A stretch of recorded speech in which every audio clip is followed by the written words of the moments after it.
श्रीमद्भागवत महापुराण प्रथम स्कंध पंचदश 16वां अध्याय षोडशोध्याय श्लोक संख्या 10 से लेकर श्लोक संख्या 20 तक इस प्रकार है। बड़ा आनंददायक है, ध्यान से सुनिएगा। यदा परीक्षित पुरुजांगले वसत कलिं प्रविष्टं निजचक्रवर्तिते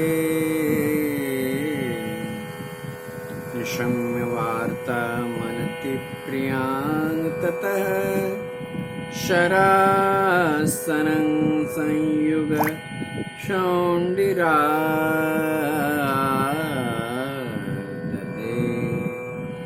स्वलंकृतं श्यामतुरंगयोजितं रथं नगेन्द्रध्वज माश्रितः पुराद वृतो रथाश्वदीपपत्तियुक्तया स्वसेनया दिग्विजयाय निर्गतः भद्राश्वं केतुमालं च भारतं चोत्तरान् कुरून् किं पुरुषादीनि वर्षाणि विजित्य जग्रे बलिम् तत्र तत्रोपशृण्वानः स्वपूर्वेषां महात्मनां प्रगीयमाणं च तयशः कृष्णमात्मसूचकम् आत्मानं च पवित्रात्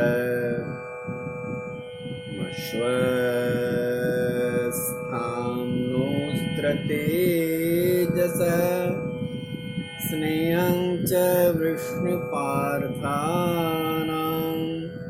तेषां भक्तिं च केशवे देव्यः परमसन्तुष्टः प्रत्युज्जृम्भितलोचनः महाधनानि वासांसि ददोहारान् महामनाः सारथ्य पार्षद सेवनसख्यदौत्य वीरासनानुगमनस्तवन प्रणामान् स्निग्धेषु पाण्डुषु जगत्प्रणतिं च विष्णो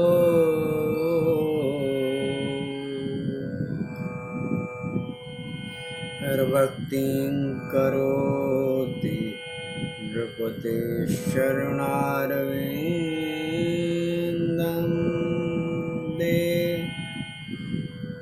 तस्यैवं वर्तमानस्य पूर्वेषां वृत्तिमन्वहं नातिदूरे किलाश्चर्यं यदासीत् तन्निबोध मे अधर्मः पदैकेन चरण वीक्षायामुपलभ्य गां पृक्षति स्माश्रुवदना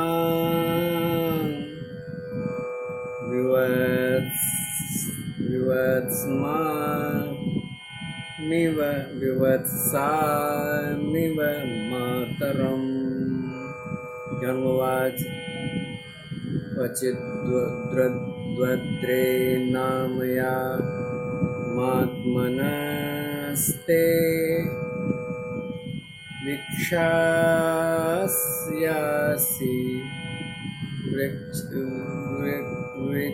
वृच्छायासि म्लायते षण्मुखेन आरक्षते नवतिमन्तराळीं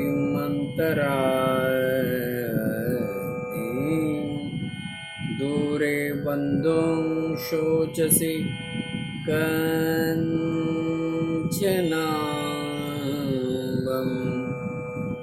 पादैर्नूनं शुभसि मैकपादमात्मानं वा वृषलैर्वोक्षमाणम् आहो सुरादीन कृतयज्ञभागान् प्रजाउतस्त्विन् मघवत्यवर्षभि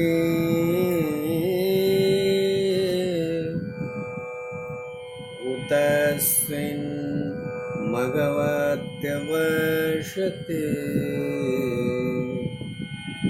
उतस्त्विन् मघवत्यवर्षति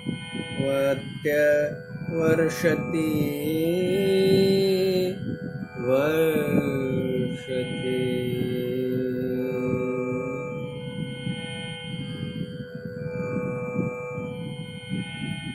अभी आप श्रीमद् भागवत महापुराण से पाठ सुन रहे थे।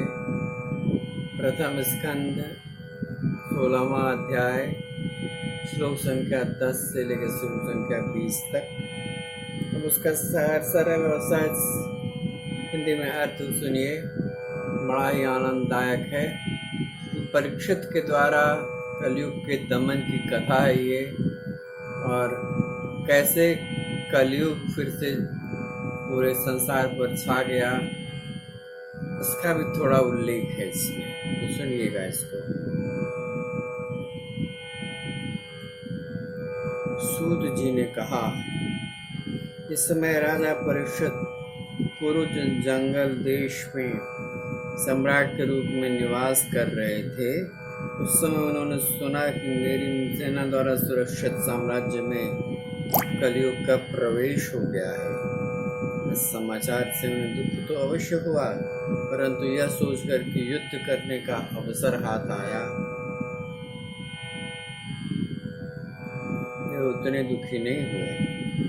इसके बाद युद्ध वीर परीक्षित ने धनुष हाथ में लिया। वे श्याम वर्ण के घोड़ों से जुते हुए सिंह की ध्वजा वाले सुरक्षित रथ पर सवार होकर दिग्विजय करने के लिए नगर से बाहर निकल पड़े। उस समय रथ, हाथी, घोड़े और पैदल सेना उनके साथ साथ चल रही थी। उन्होंने मद्राश्व, भद्राश, केतुमाल, भारत, उत्तर कुरु और किमपुरुष आदि सभी वर्षों को जीतकर वहाँ के राजाओं से भेंट ली। उन्हें उन देशों में सर्वत्र अपने पूर्वज महात्माओं का सुयश सुनने को मिला। उस यशोगान से में पद पद पर भगवान श्री कृष्ण की महिमा भी प्रकट होती थी। इसके साथ ही उन्हें यह भी सुनने को मिलता था कि भगवान श्री कृष्ण ने अश्वत्थामा के ब्रह्मास्त्र की ज्वाला को किस प्रकार उनकी रक्षा की थी। उससे यदुवंशी और पांडवों में परस्पर कितना प्रेम था, और पांडवों को भगवान श्री कृष्ण कितनी भक्ति के साथ, पांडवों की कितनी भक्ति थी श्री कृष्ण में, वो दर्शन उसके विषय में बातें होती थी। जो लोग उन्हें ये चरित्र सुनाते उन पर महात्मना राजा परीक्षित बहुत प्रसन्न होते, उनके नेत्र प्रेम से विह्वल हो जाते थे। वे बड़ी उदारता से उन्हें बहुमूल्य वस्त्र और मणियों के हार उपहार में देते। वे सुनते कि भगवान श्री कृष्ण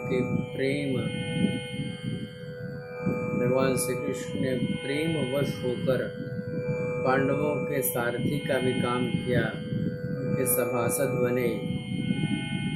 यह कि उनके मन के अनुसार काम करके उनकी सेवा भी की। उनके सखा तो थे ही, दूत भी बने। वे रात को शस्त्र ग्रहण करके वीरासन से बैठ जाते थे और शिविर पर पहरा देते थे। उनके पीछे पीछे चलते, स्तुति करते तथा प्रणाम करते। इतना ही नहीं, अपने प्रेमी पांडवों के चरणों में उन्होंने सारे जगत को झुका दिया।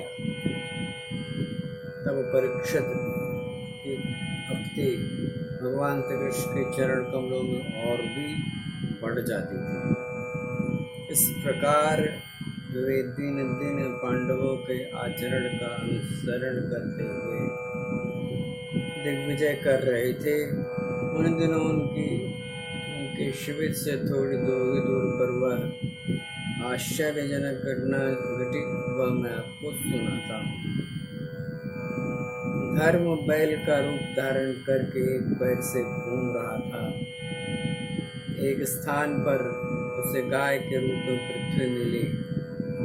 पुत्र की मृत्यु से दुखित माता के समान उसके नेत्रों से आंसुओं के झरने झर रहे थे। उसका शरीर श्रीहीन हो गया था। धर्म ने पृथ्वी से पूछा, हमने कहा, कल्याणी, कुशल से तो हो तुम? तुम्हारा मुख कुछ मलिन हो रहा है, तुम श्रीहीन हो रही हो। मालूम होता है कि तुम्हारे हृदय को कुछ न कुछ दुख अवश्य है। क्या तुम्हारा कोई संबंधी दूर देश को चला गया है, इसके लिए तुम इतनी ज़्यादा चिंता कर रही हो? नहीं, तुम मेरी तो चिंता नहीं कर रहे हो कि अब इसके 3 पैर टूट गए, एक पैर ही रह गया है। संभव है तुम अपने लिए भी शोक कर रही हो। अब शूद्र तुम्हारे ऊपर शासन करेंगे। तुम्हें इन देवताओं के लिए भी खेद हो सकता है जिन्हें अब यज्ञों में आहुति नहीं दी जाती है, अथवा उस प्रजा के लिए भी जो वर्षा न होने के कारण अकाल एवं दुर्भिक्ष से पीड़ित हो रही है। अभी आप श्रीमद् भागवत महापुराण से पाठ सुन रहे थे। 16वां अध्याय था और प्रथम स्कंद से ये पाठ था और श्लोक संख्या 10 से लेके श्लोक संख्या 20 तक का पाठ आपके सामने प्रस्तुत हुआ। अब आप इससे बढ़िया चीज, इससे अच्छी चीज क्या सुना चाहता हूँ। भागवत स्वयं में संपूर्ण ग्रंथ है। भगवान ने उद्धव जी के साथ संवाद में कहा है कि मैं स्वयं भागवत में निवास करूंगा, और जहाँ पर भागवत का एक श्लोक भी पाठ किया जाएगा वहाँ पर मैं स्वयं उपस्थित होकर परोक्ष रूप से भागवत का श्रवण करूंगा। ऐसी बात है भैया। भागवत तो परम सागर है, पुण्य का आगर है और अपूर्व फल, कल्प वृक्ष से भी ज्यादा फल देने वाला है। जो आप सोचेंगे यदि आप नियमित रूप से भागवत का पाठ कर रहे हैं, नियमित रूप से मेरा चैनल यानी भागवत का पाठ सुन रहे हैं, तो आपके जीवन में सदैव ऐश्वर्य, धन संपत्ति, आनंद, कृपा, भगवत कृपा और स्वयं भगवान श्री कृष्ण आपके हृदय में आके विराजमान हो जाएंगे। तो नियमित रूप से भागवत पाठ और मेरा चैनल सुनते रहिए। मेरे चैनल में आपको एक साथ भागवत, श्रीमद् भागवत महापुराण, श्रीमद् भगवत गीता, श्री महाभारत और श्री रामचरितमानस का पाठ सुनने का आनंदमय अवसर प्राप्त होगा। आपके जीवन में तीनों सनातन धर्म के आधारभूत ग्रंथों को सुनने का जो अपूर्व अवसर प्राप्त होगा, उससे आपके जीवन में सर्वदा समस्त ऐश्वर्य, समस्त आनंद और समस्त कृपा, भगवान की कृपा समस्त ही होती है, संपूर्ण होती है। संपूर्ण भगवान श्री कृष्ण की कृपा और स्वयं आपके हृदय में भगवान श्री कृष्ण विराजमान होंगे। यदि आपने मेरा चैनल यानी कविंद्र मिश्र का चैनल सब्सक्राइब नहीं किया है तो कृपा करके इसे सब्सक्राइब कर दें। यदि आपने मेरा चैनल लाइक और शेयर भी किसी कारणवश आप नहीं कर पाए हैं, इसे लाइक और शेयर भी कर दीजिए। और यदि बेल आइकन नहीं दबा पाए हैं तो बेल आइकन भी दबा के आप ऐसा कार्य करेंगे जिससे कि ज़्यादातर लोगों तक ये कथा पहुंच सके। जो शेयर, लाइक और बेल आइकन दबा के आप दे सकते हैं और मेरे इस चैनल से अपडेट यानी कि प्रत्यक्ष रह सकते हैं सदैव। इसे सुने, आइए मेरे साथ कलयुग केवल नाम आधारा यानी भगवान नाम से कीर्तन करिए। इस प्रकार से आनंद लेते हुए मेरे साथ दोहराइए। ओम नमो भगवते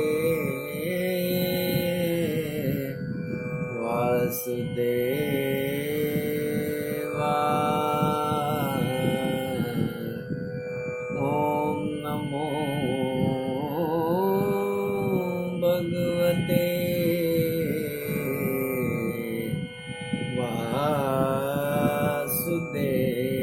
वासुदेवाय। ओम नमो भगवते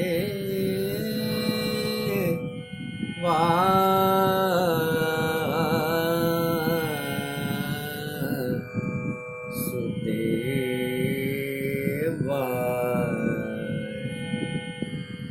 आपके जीवन में भगवान श्री कृष्ण की कृपा सदैव विद्यमान रहे। आपके जीवन में के दुख क्लेश भगवत कृपा से सर्वदा के लिए दूर हो जाएं। आपके जीवन में आनंद का साम्राज्य स्थापित हो और भगवत कृपा की सरिता आपको सदैव भिगोती रहे। आपके हृदय स्थल पर भगवान श्री कृष्ण की छवि विराजमान रहे। ऐसी सुंदर सी स्तुति, सुंदर सी मंगल कामना के साथ आइए मेरे साथ मन से बोलिए, हृदय से बोलिए और दोनों मेरे साथ बोलिए। जय श्री कृष्ण, जय श्री कृष्ण, जय श्री कृष्ण, जय श्री कृष्ण, जय श्री कृष्ण।